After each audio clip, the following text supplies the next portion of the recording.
Hey everyone, this is Raymond, your co-host on the Front Porch Philosophers podcast. Thanks for listening to today's episode. Don't forget to hit that subscribe button and follow us on Twitter at Philosophy Porch for live updates about future content.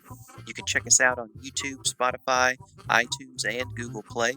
You can also become a founding member of our podcast by going to patreon.com/FPPhilosophers, where you can support our show, get access to our blog, and learn more about the host of the Front Porch Philosophers podcast. Thanks for listening.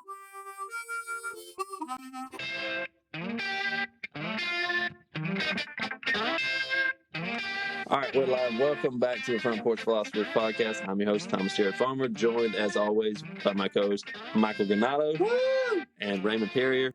Hello. And today's topic, we are talking about what is religion.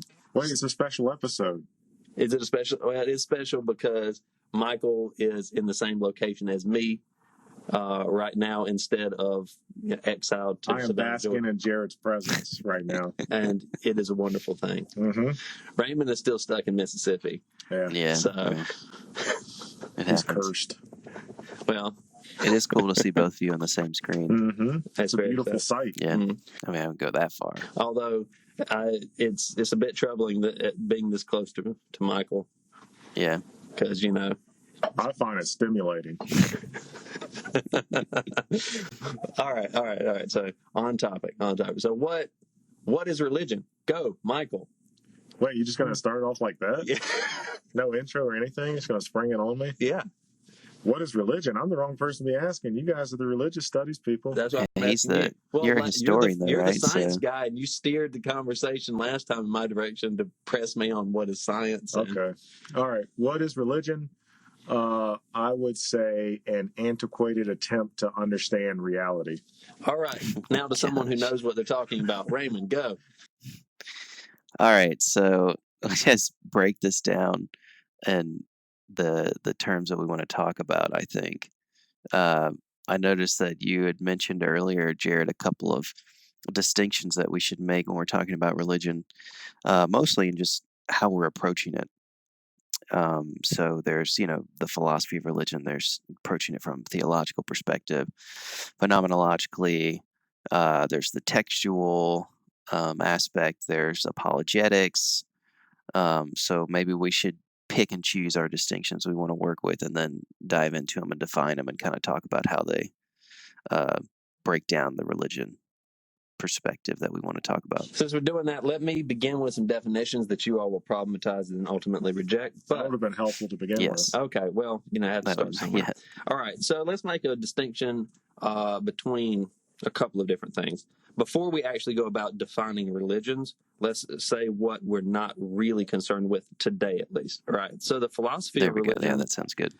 The philosophy of religion is the philosophical examination of central themes and concepts involved in religious traditions. And so philosophy of religion, according to someone like John Hick, need not be engaged with merely by religious individuals insofar as it intersects with a lot of different ideas which are pertinent to religion. It can be done by any philosopher. This is distinct from theology, I think, because I think theology, insofar as Agreed. it's the critical study of the nature of the divine, it at least presumes that there is something to be defined which we can refer to as the divine. So it Yeah. need not be Presupposing confessional. God. It's Yeah. presupposing at least some supernatural order, right? Yeah. And insofar as that's the case, theology has one assumption, namely that there is something which we can, broadly speaking, call supernatural. This is distinct from what I would call the phenomenology of religion, which intersects with, these are basically sociological questions about the human phenomenon of religious practice. So this approach frequently adopts a methodology which emphasizes the standpoint of the believer, so trying to understand the perspective of the believer of whatever the tradition is. So this includes sociological and anthropological questions about the evolution of beliefs, certain practices, what have you. And two more distinctions. These are also distinct from textual criticism. All right, so the systematic and critical study of sacred texts. Right, so textual criticism can also be done by anyone who is interested in things like hermeneutics, right, or the anthropology of text. And finally, apologetics, which is just the reasoned defense of religious belief. Now, that does assume some kind of confessional stance. That means that you can basically utilize the tools of other disciplines like literary criticism or philosophy in order to defend some set of beliefs that you have. The problem with this is, of course, that this perspective is putting the cart before the horse, philosophically speaking, right? So philosophy, Yeah. at least ideally, you're searching science also, you're Why look at ideally, me? because you're next to me. Ideally, you're searching out questions and you're trying to reduce your implicit biases as much as possible. It's not entirely possible as human beings. We all have presumptions, but you're at least trying to search for answers as dispassionately as possible before arriving at some conclusion. Whereas, to my mind, at least, apologetics makes a whole set of assumptions and then tries to defend them after the fact. I don't even remember the first thing you started off with. That's okay. We can just do it. talking We'll to break it Raymond down now. more simply then. So apologetics is basically a defense of your belief, trying Yeah. to justify it to people. The textual criticism is basically the academic study of the Bible or the Quran or whatever sacred The text might language, be right? the central. It would involve things like linguistics. Yeah, well, not just language, but history, anthropology, all that stuff, right? Wouldn't that be included? It's the same thing that you would do with regard to like Shakespeare, right? If you're Yeah. going to understand what's going on with Yeah. Shakespeare, then you need to know where Stratford upon Avon is, for example, his career in London, things like that. Yeah, yeah. See how those historical situations will impact his writing, for example. You need to Okay. understand Elizabethan English and the Elizabethan history before you can really talk about Shakespeare. Okay, and then the phenomenology of religion is basically studying religion from sociology, psychology, anthropology, those perspectives. Then theology Yeah.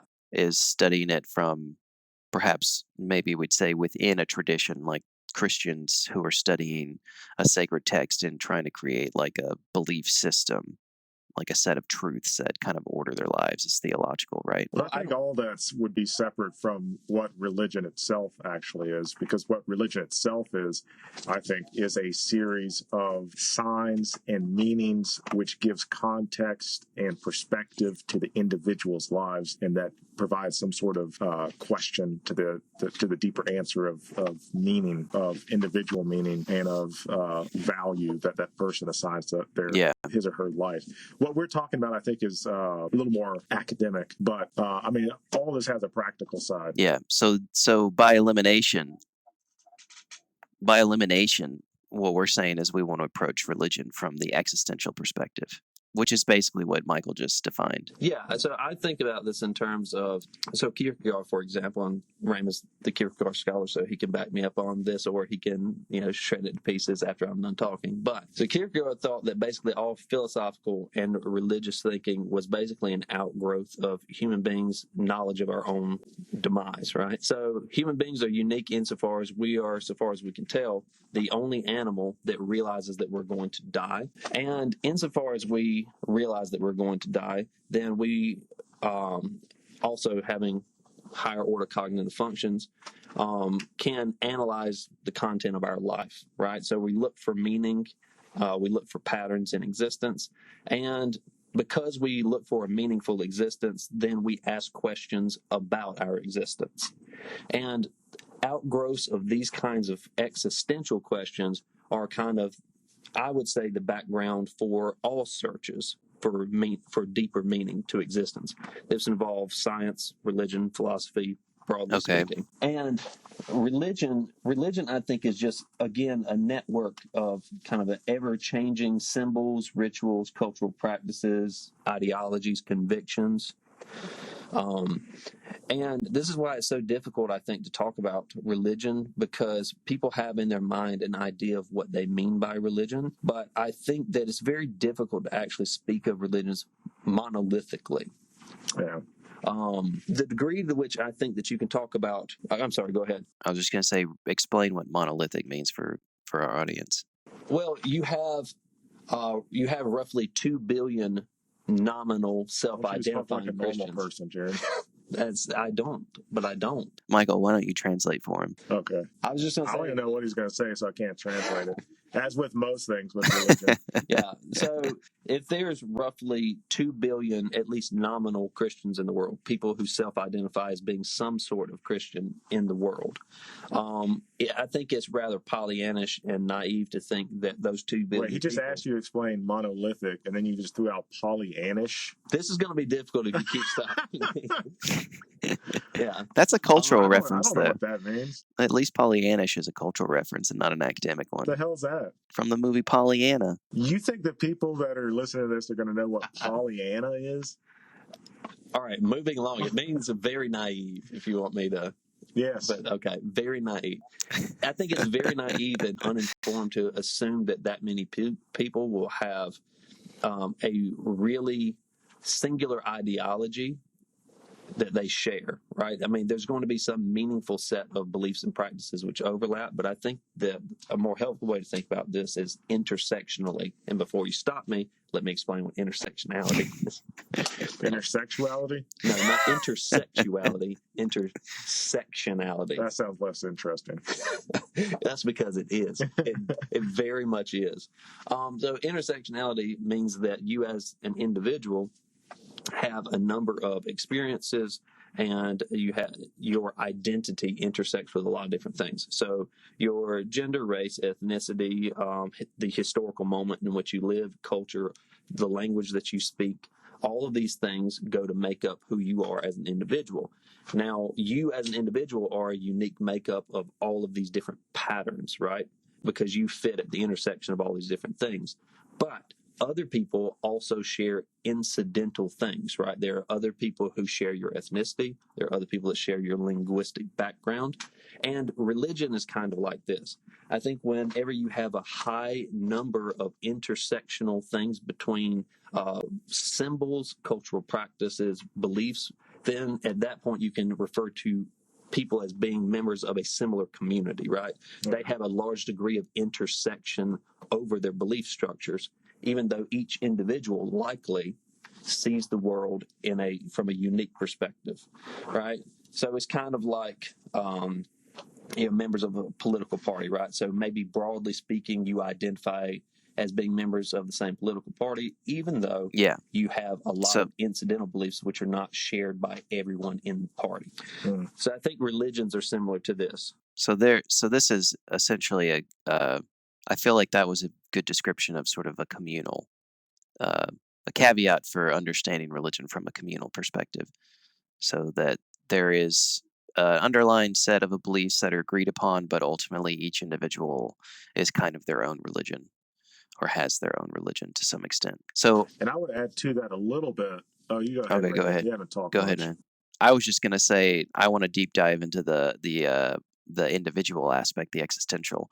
First of all, getting to the question of death, and then what I would think is another way of approaching, basically asking the question, why are people religious within this conversation? But go ahead, Mike. What were you going to say before that? Before we go off track? No. I think that kind of ties in with what I was going to bring up in terms of asking the general question, like, what is religion? I would say that, yes, you talk about it on a communal level, you talk about it on an individual level, but I think you can also talk about it not just communally, but also like on a species level, because I think we as human beings are prone to religion making. Yeah. And I think this is, I mean, it's quite evident throughout human history, right? Throughout known history, written history. I mean, every culture on this planet that we have studied has some form of religion or myth or some sort of meaning-making structure present within their society. But it also defines us as humans even before civilization, even prior to 3,000 BC, what you what you see is early humans making symbolic representations of what we can only speculate to be religious imagery, such as the Venus of Willendorf, for example, such as various cave paintings found throughout the world, but which also predates humanity. There are some of our pre-human ancestors or contemporaneous human ancestors, such as Neanderthals, for example, also did stuff like bury their dead. Yeah. And there's evidence to suggest that Homo neldi, for example, buried their dead. So I think death and the experience of death and how the individual makes sense of death is one of those things that's just fundamental to being human. And out of that certainly stems some, maybe most religious beliefs or religious inclination. Okay. Well, I want to talk about a couple of things. Mostly in the question of meaning making. I think it's too broad. Okay. I think that there are a lot of activities in human existence that are meaning making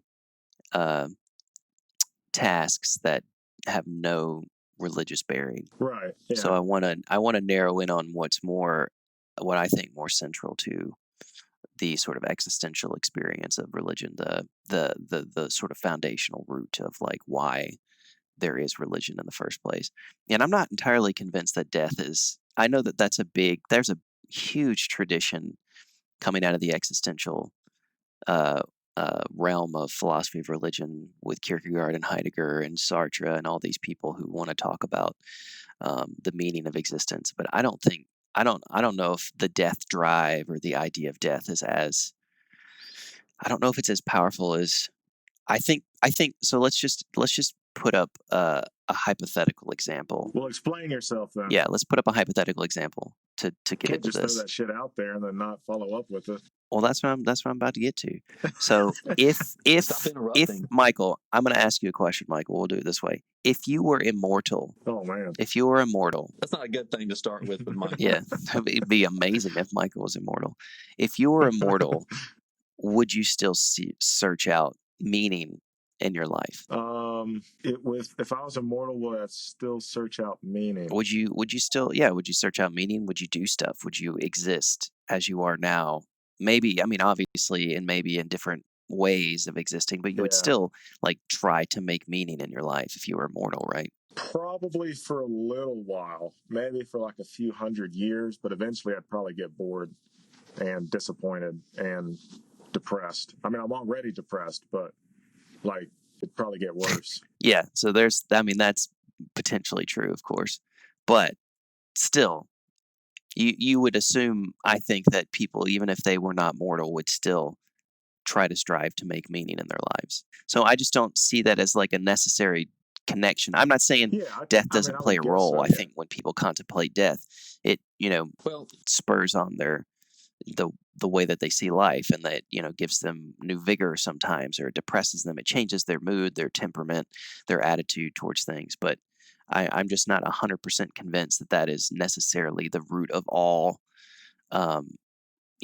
meaning making processes that are especially religious. But what would you add to it then? So I think that we should talk about the idea of the infinite as a part of the basis of religion. Okay. Well, before we do that, can I propose a... No, I want to hear infinite shit. Well, let me propose an alternative first. All right, so Robert Bellah, in his book Religion and Human Evolution, discusses the foundation of what he thinks the foundation of religion, and more broadly meaning making, as being a result of basically higher. Well, he really bases higher order cognition on altricial animals, and what I mean by that The hell is if you have mammals that have particularly mammals that have a longer period of time in which they're under the care of their parent. So think like a bear or human, or chimpanzees or something like this.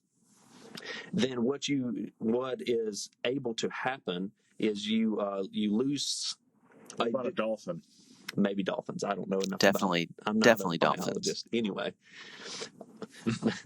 basically animals that have the ability to play, right? That have some way of they have some time in which the stresses of survival are less immediate, let's say, that this forms the basis of curiosity, and that curiosity is the thing that evolves into like a higher order cognitive function. And higher order cognitive function, it gives us something like religion, or just meaning making, if we're going to go back to this more broad understanding.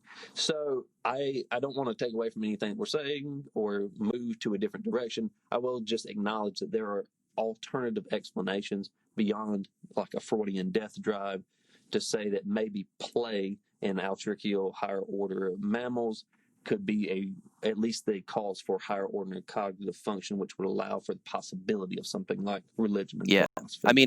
I mean that's perfectly fine. Moving along to the It idea of just the infinite. that's just it. So let me just to get my head straight about that. So we're talking that would be basically talking about a presupposition to the possibility of creating religion, right? Yeah, well, it's more or Yeah. less saying what are the conditions which would have to be in place in order to allow the possibility of higher order cognitive function, which would then give rise to something like I think religion. it'd be more of a psychological explanation of why we are religious. Yeah, and I think that that's all very in keeping with our discussion. There's nothing. I mean, even if you propose that as an alternative, I think they could be mutually conditioning ideas. I mean, they don't necessarily contradict, so I'm cool with that. That's fine. All right, Right. so idea of the infinite, you were about to take us there. Yes. So in terms of meaning making, which I think is from an existential perspective, right? When we're just thinking about the questions of why we exist, what is existence for, those purpose questions. Meaning making is basically at the root of all human activity from that perspective. So whether it would be political or even economical or uh, academic or practical, it would all be about meaning making. That would be the perspective of an existential thinker. So um, the infinite would then be that aspect of awareness, that would thrust us into meaning making in the specific way that we call it religious. That's what I'm thinking. So the infinite kind of takes on different forms. You could think of it as mystery, about the existence of life, why we're here, where we come from, the origins, the future, the purpose, meaning itself. To even get behind the question of meaning. Why do we even ask about meaning? I think you can root a lot of that into just mystery, uncertainty, uh, the fact that the scope of our view of existence is limited to the moment, to a single instant in time, even when we go back in history, whether it's years and years, decades, 100 years or more, or just a few seconds. The shape of memory is so fragile sometimes that you even get it wrong. So in reality, it's sort of all encompassing, this idea of the infinite being uh, you know what we're striving to understand in the questions of religion, I think. You want to go first? You want me to go No, first? you go ahead. Um, yeah, that's I'm trying to wrap my head around that. So, like, when you talk about the infinite, I have a few questions that I would ask that I am going to ask. Starting to talk like Jared, not making any damn sense. Um, First, like, are you saying that there is some sort of like, are you proposing like some sort of metaphysical ground that you're referring to as the infinite, in which all these other categories sort of like fit into? Or are you talking about the infinite like, can it be equated with just human curiosity? Or are you saying like it's an actual like thing somewhere? Yeah, right. Yeah, so that's the interesting question, because um, there's a possibility to do either or here or both and. Um, it's that's a tough one. I don't know if I have an answer for that specifically. I would say, me personally, um, it would definitely be a metaphysical idea, right? But even if it had no metaphysical grounds, or if you were an anti-metaphysician, or somebody who wanted to talk about religion without metaphysics, I think just the uh, turn of phrase, the infinite, um, as a sort of just a simple concept, could still be used or talked about as a question of religion. The sort of the attempt to grasp limitlessness, right? Whether it's physical and material or temporal, the limitlessness of time, the limitlessness of the universe, that leads to this question of trying to understand your place within the larger scope of that. I think that is still, um, right at the cusp of religion making, if it isn't exactly what religion making, is doing as well. Now, some religions take it further, right? Like the infinite is probably more like a thing to some people because it takes on the form of a deity, a divine entity like God, and then God becomes, a being amongst other beings, even if that's not always traditionally acceptable by most religions. There's certainly people out there that think of it like that. So there, I So think it would comes in God be various in the ways. infinite? God would be the infinite. They would be identical terms. They would, exchange one for the other. It'd mean the same thing. I'm not saying I believe that. I'm just saying that that's just. I'm saying that the infinite can rear its head in a number of ways within religious traditions, some of which I think are probably more problematic than others, but that's a whole nother conversation. I mean, what you're saying sounds a lot like Taoism. I mean, to bring it back to religion, sounds a lot like the Tao. Yeah, Um, sure. Yeah.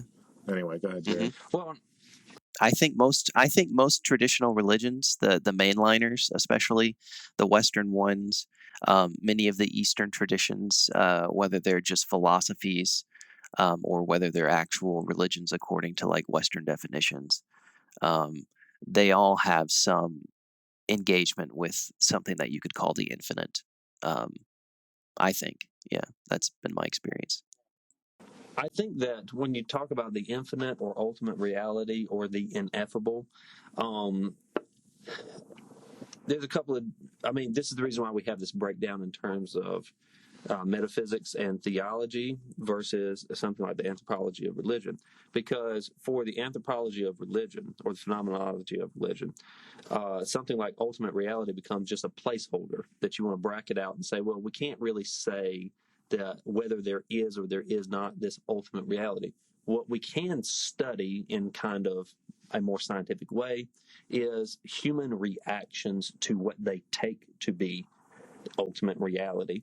And then for the anthropologists of religion, will bracket out the question of whether there is this something. Instead, they're more interested in questions about what would it mean for the believer to believe that there is this something. Right. Whereas the philosopher of religion or the theologian says, I'm much more interested in the question about whether or not we can know if this ultimate reality is there.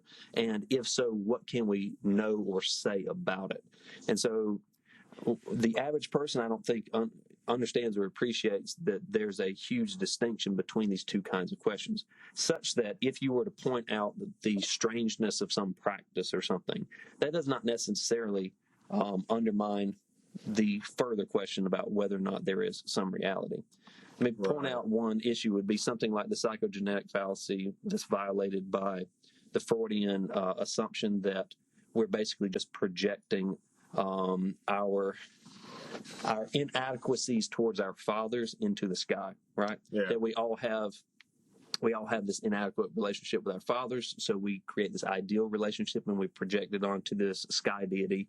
And I even mean, I had no relationship with my father, so that might be an indicator of my religious beliefs. I can kind of see the connection there. well, the issue is even if that were true, which I mean, who knows?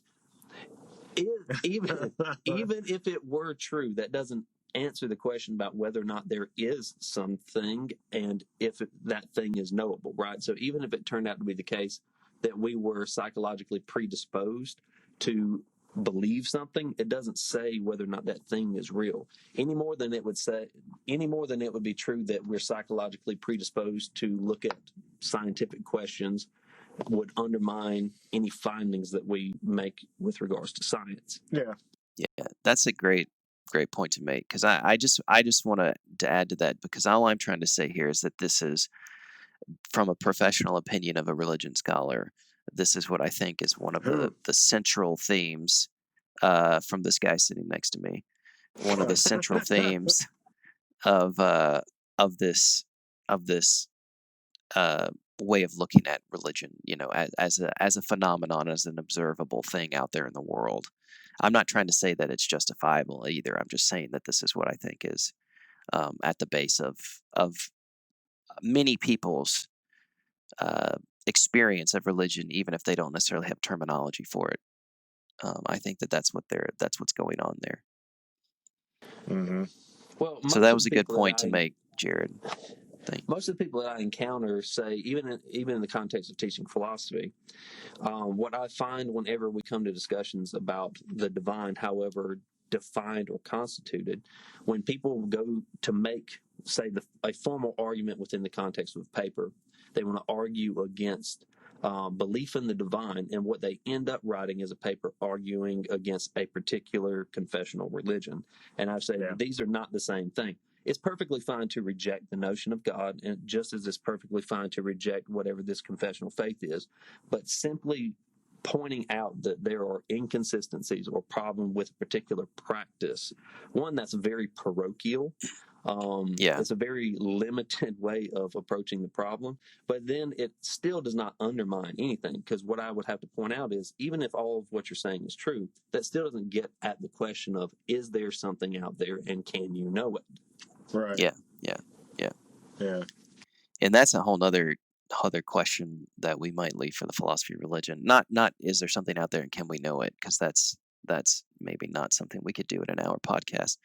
But more of the, how do we, arrive at that question, that kind of stuff. But for the purpose of this podcast episode, I want to take this another direction. So, in terms of what is religion, one of the big things that we come across in the academy is the question of which one of these traditions can we actually call a religion? Can we come up with some agreeable term that would, in truth, perhaps exclude some traditions that Western, uh, people have tended to call religious? For example, one of the biggest ones in the academy is, can you even call something like Hinduism or Buddhism, or the religions, quote unquote religions from Africa, religions in their own right? And how do we go about doing that? Or are we talking about something that is exclusively Western and has some bearing or similarities in other parts of the world? And how do we navigate that question? Well, maybe even attempting to define it is characteristically Western in approach, right? So it's a Exactly Western right. approach to try to definitionally say this is this versus something else. And if it doesn't meet our standard, then it can't be defined as a religion, which is, again, I think something that you can universally say, though, with regards to human expression vis-a-vis something like ultimate reality. That is a characteristically human experience, right? Which does transcend time and place. And so I think if you think of it in terms of approach to, approaches to the supernatural, or something that's taken to be ultimate reality, I don't know that it's helpful to get more specific than that, honestly. Even with, because this is a big question that I always get when I teach like introductory history classes, because my World History 1 class, I like to study ancient societies, ancient cultures through the lens of religion. And most of these religions that we talk about are non-Western religions. And it gets difficult because there's a tendency, especially in the West, there's a tendency to associate religion with belief in the divine, belief in some like higher supernatural power, which works for Judaism, Christianity, Islam, but which is not quite so helpful for dealing with something like Confucianism, right? Even saying like ultimate reality, like I would say I, I would put Confucianism in the category of religion just because I think it is a ideology which frames the individual's life and which gives the individual's life's meaning and context, which tells the individual how to act, how to behave within the context of society, how to behave within the context of individual relationships. It involves symbols, and there's ritual practices and all that other good stuff. So in that respect, it's a religion, but Confucius famously didn't say much about like traditional religious concepts like God or the soul or the afterlife. He was famously he didn't speak on it. Yeah. I mean, so it is in professional terms, it is often considered a non-metaphysical religion to some extent. Theistic at least. A non-theistic at least.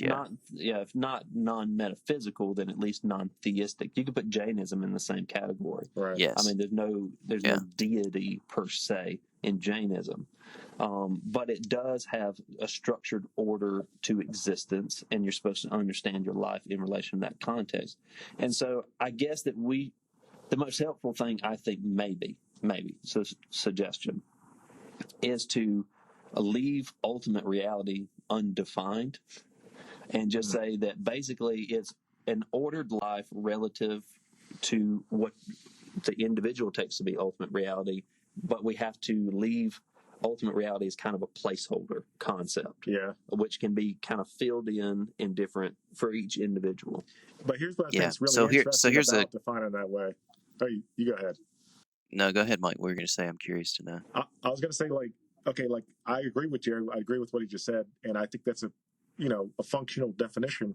But if you stick with that definition, and we'll talk about this in other podcasts, I think you'd also have to include things like Stoicism or Epicureanism, which are categorized as philosophies. So like, I actually don't have a problem with that. Right. So like we're kind of blurring the line here on some level between religion and philosophy. But go ahead, Raymond.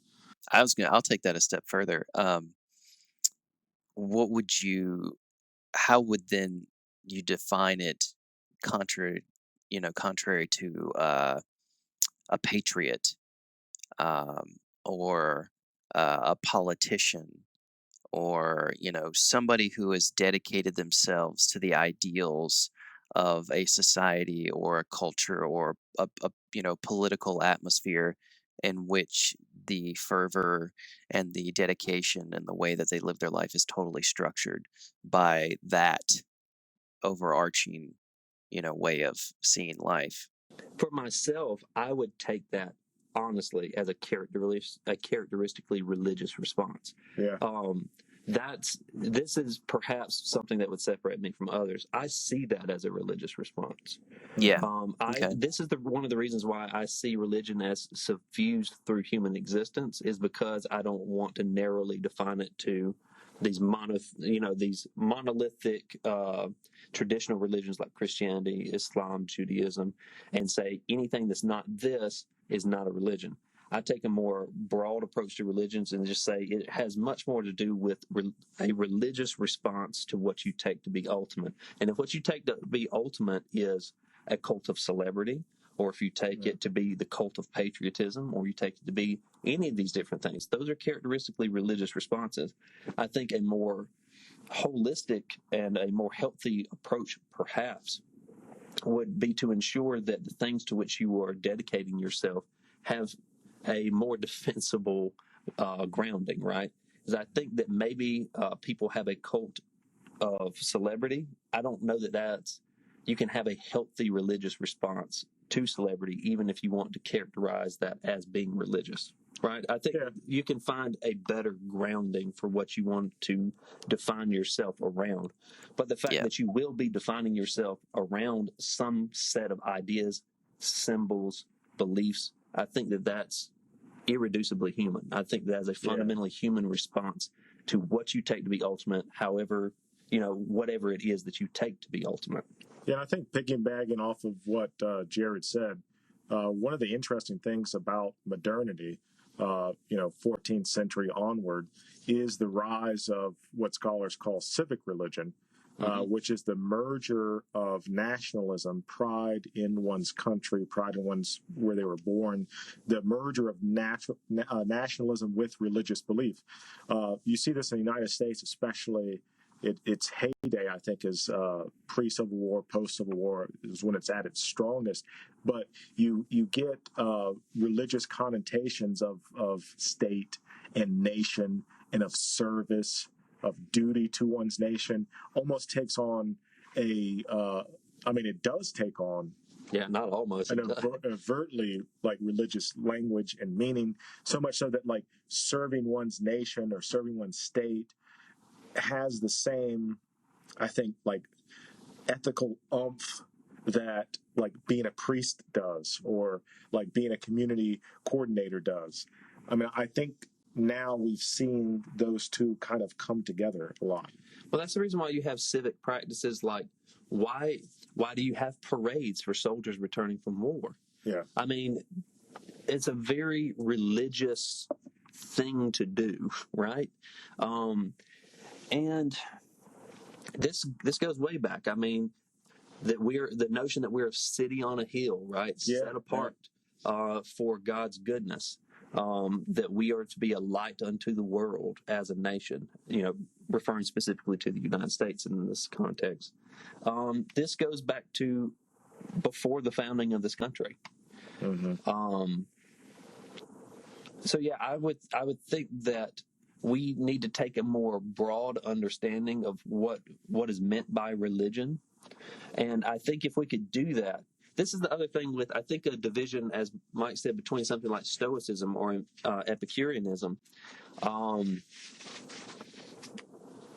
That formal divide where we say this is a religion, like Christianity is a religion, or Judaism is a religion, but Stoicism and Epicureanism and Manichaeism and whatever, mystery cults in antiquity that. Or modern cults. Yeah, but these are religions and Stoicism is a philosophy.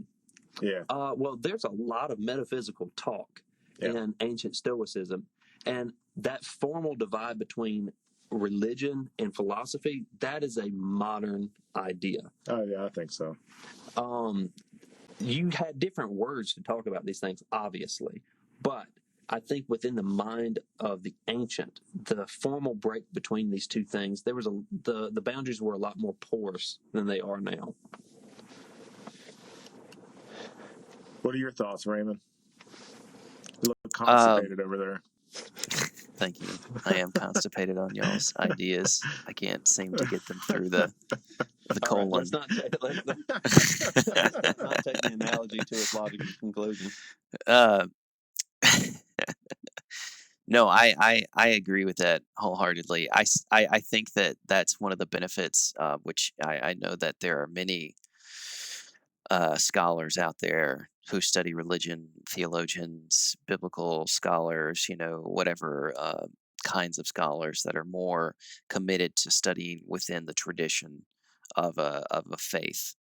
That this would be very disheartening for them because this is what we have, I think, opened ourselves to in the study of religion through the application of anthropology, sociology, and psychology. I think that that's been one of the biggest victories in the last, 100 years for us. I do think that there is something in the way of the existential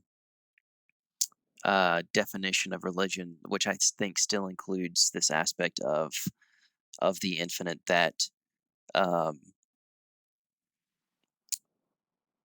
I don't know. It's just more, but I don't.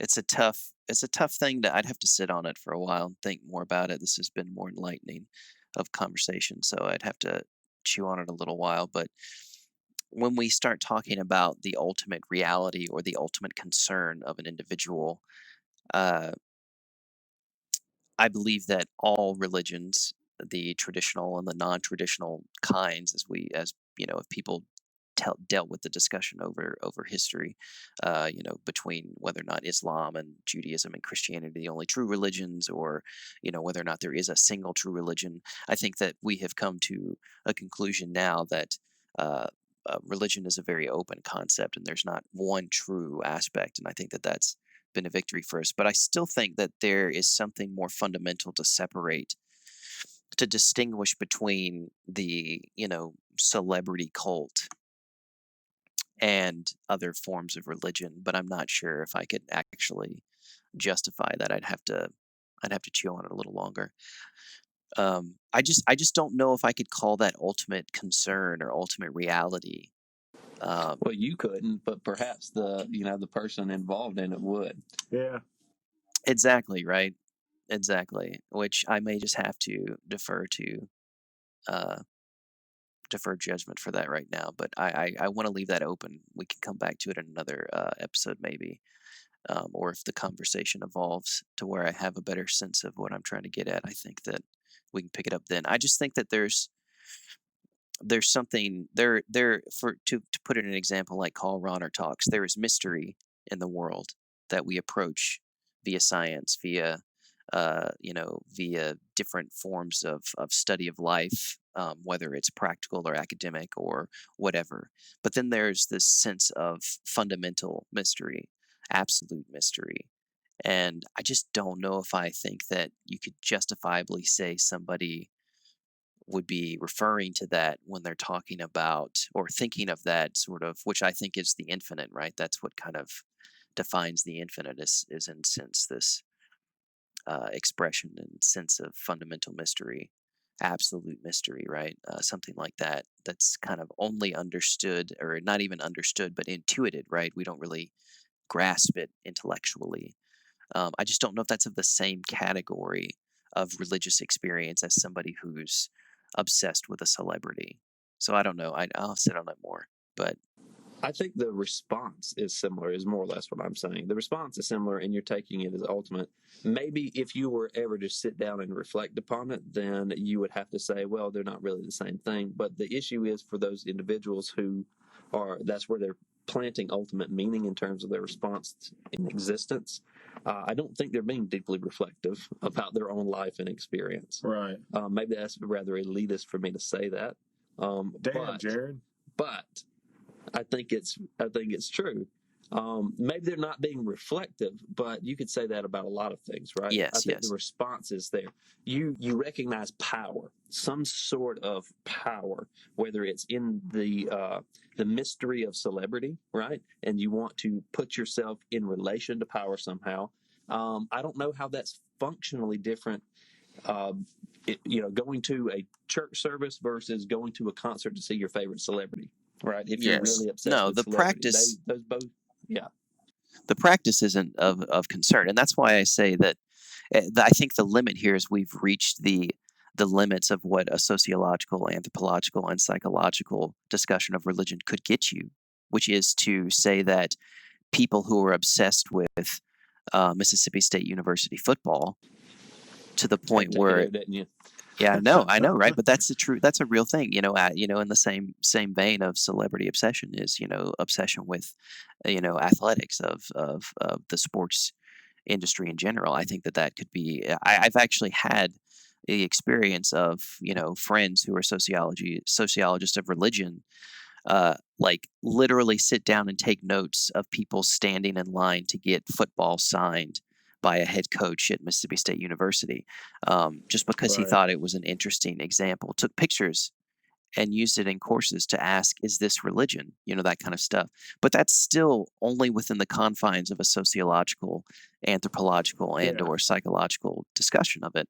Well, one of the big distinguishing things there that maybe, if we could draw like a tentative line, is a question of like, well, what's behind it? And like if you look at the major world religions, however loosely defined you want to make that, right? The big 7 or 8, I don't know how many there are nowadays.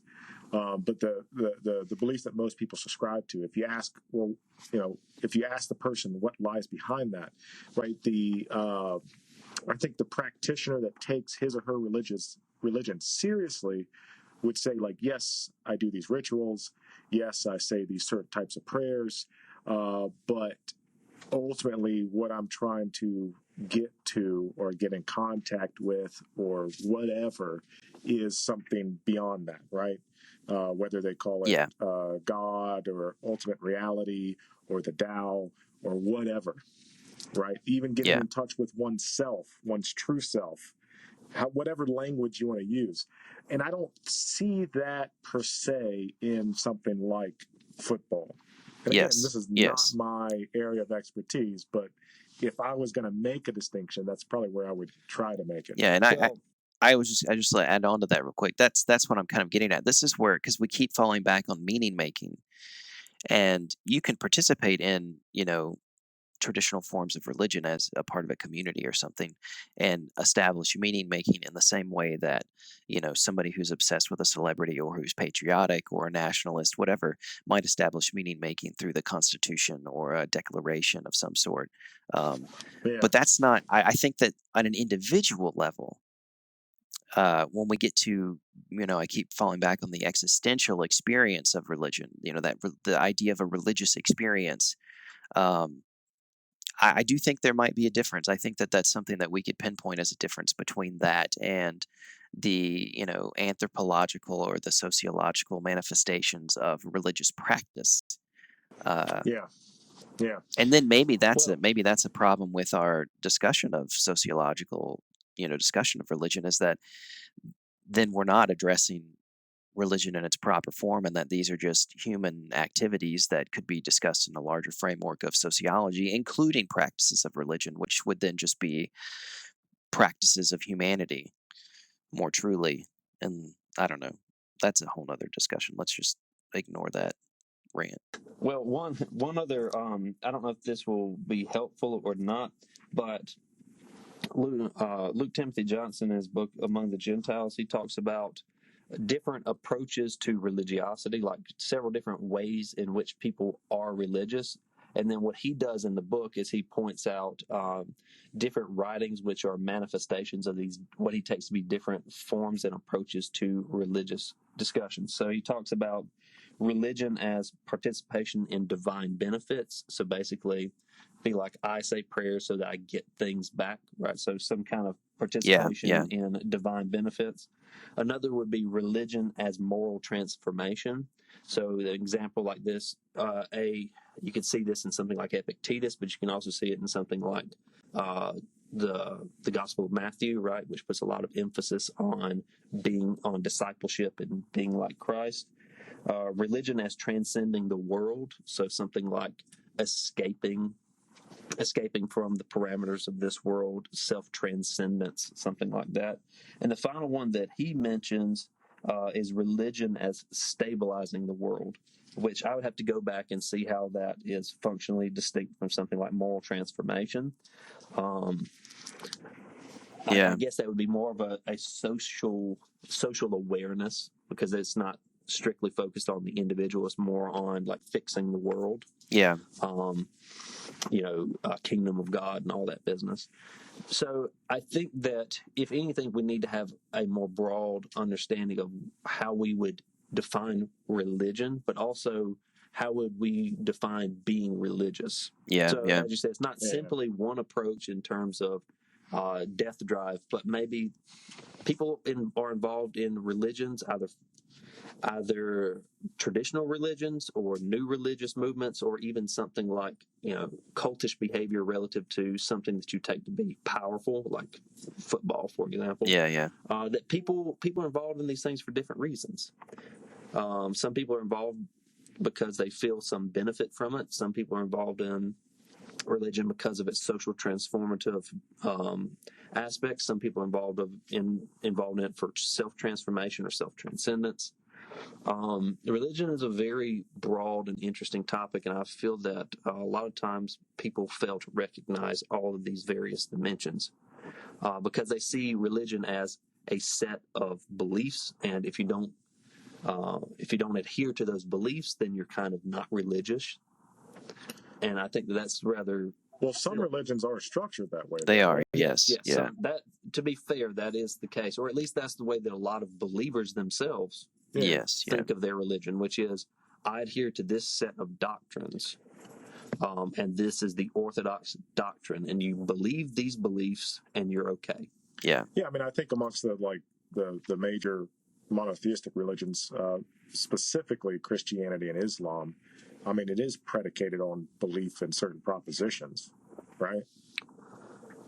yeah. I think so Yeah, I mean, it to some depends how extent. limited. Yeah. Yeah, Yeah, Judaism, there's an ethnic component to it, so I think you could be, ethnically Jewish and not religiously Jewish, but I mean, for the rest of them, not so much. I don't think with the Eastern religions because they're a little bit more inclusive. But yes, yeah. I would agree. Yeah.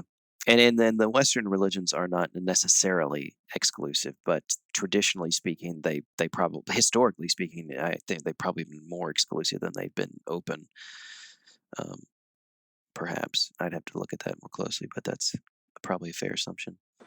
Well, I think you're gonna find confirmation and contradiction Yeah, in this in either camp because you're no doubt going to find exclusive representations of Eastern religion and more inclusive representations of Western religion, but the general tendency uh, between those, if you look at them and in their totality, would be to say Western religions tend to be more exclusive in their parameters. yeah, yeah. I just I want think that's to a safe assumption.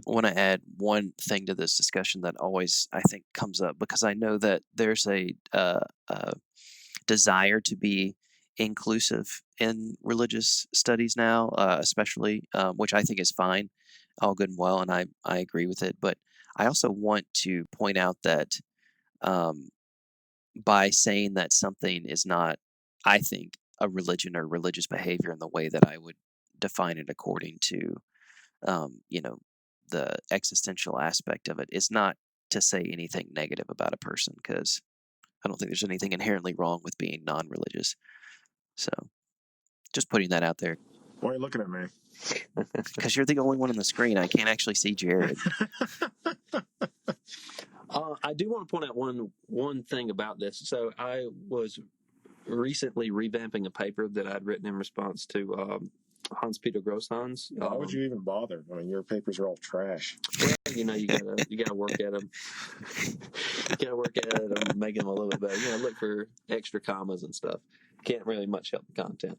Anyway, so I was responding to a paper that was given by Hans Peter Grosshans. I think he's from Munich, in which he discussed a conference from 1987, I think it was, where the lead person. This became a collection of essays edited by John Hick and other people. And if you're familiar at all with philosophy of religion, then the name John Hick, whether you like him or not, you should be familiar with him. Shout out.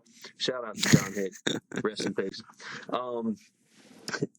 I forgot he was dead. Yeah. Oh my Man, God. you just ruined my day. All right. Well, go think about it. Go sit in the corner and be quiet for a little while. Anyway, so John Hick and other participants at this conference were talking about the uniqueness, if you could even use such a word, of Christianity. And John Hick was interested in thinking about, this is what religious scholars do at conferences. John Hick was wanting to undermine what he took to be the uniqueness of Christianity and instead wanted to put all religions on functionally the same par. Now, the way they go about doing this, right, is because there's so much diversity in religion, the rubric for measuring the effectiveness of a given religion then becomes something like self-transformation, right? So what does the acceptance of a set of beliefs do to the individual? And then can you use that as a measurable rubric for saying that the religion is good or bad, right? So if a set of beliefs is accepted by X number of people and this makes them better or worse people, then can you say the religion is good or bad, or better or worse than another, right? So does Islam make you inherently violent or something like that? First off, I think and Dr. Grosshans, I think to his credit, points out there's a lot of problems with this, right? Yeah. So many problems with this methodology. But I think that this is the general assumption that people have, right? Yeah, They yeah, want to basically say, well, forget about all of the things which make these beliefs distinct, and instead, let's just talk about what's the outcome of accepting some set of beliefs, and we'll use that as a measure for saying Christianity good, Islam bad, or at least this is the tendency of some people, right? So a lot of the yeah. criticism of Islam comes from this notion, right or wrong, that Muslims are more violent somehow than practitioners of other religions, which I think is bunk, and it's astonishing to me that it continues to be repeated by people who are smart enough to know otherwise. Well, it's historically What was? reductive. Yeah, I mean, you're boiling a extraordinarily complex history down to a single cause, yeah. which Or even that single just the single methodology is individuals. silly. Yeah, yeah, Yeah, yeah. Go it's a ahead, Raymond. stereotype to the greatest extent, and it's just bigotry. It's just a veiled, vague, sort of wimpish form of bigotry.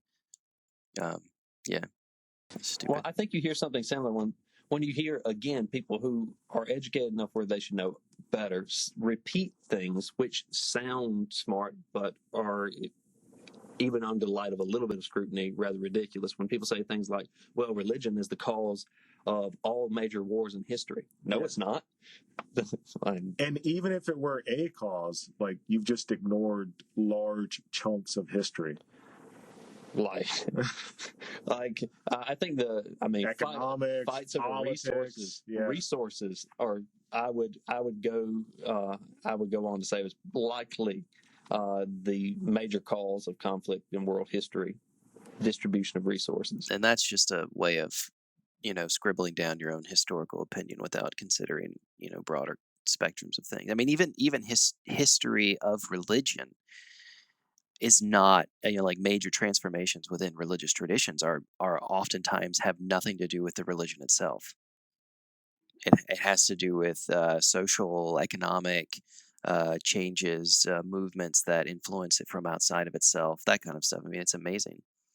It's just, yeah. Well, you can't see all these things as existing in a vacuum. Yeah, That's the thing. exactly. Yeah. Religion is not the only thing that's historically relevant in history, which is what it's so funny that when people make that argument, because it just empowers religion so much. It's like, so you really think that it's that powerful? That's like, Yeah. that seems to defeat your whole, interest here, which is to say that they're bad. But I don't know. Yeah, I mean, religions are as much influenced by external factors as they are influencers of those factors, right? So it's a dialectic like everything else. Nothing exists in a vacuum. Man, don't bring no dialectic into this shit. We're going to get Hegelian here right at the end. Yeah. We'll get into that in another podcast for sure. We're definitely going to have to step into some dialectics at some point and explain what that is, because I think that would be a very important critical thinking tool to give to audience members. Just think dialectically. I think their lives would be better off without it. Well, They'd be better off without Hegelian dialectic, but not necessarily the idea of a dialectic. it's basically a give and take, right? So things are, Well, not you here, Jared. impact to the Jeez. world just Don't as Yeah, much we're as waste. talking you're about impacting religion, them. Jared. Don't waste a perfectly Jeez, good man. chance at an episode to reduce it Yeah. down to simple terms. We have to work up to that. Now, let's get back to intersexuality. Okay, Yeah. with that, I actually think that we're at time. So Yeah. any man. concluding thoughts that do not involve intersectionality? Michael? Intersexuality would be much more interesting. We can talk about that after we stop the recording. Okay.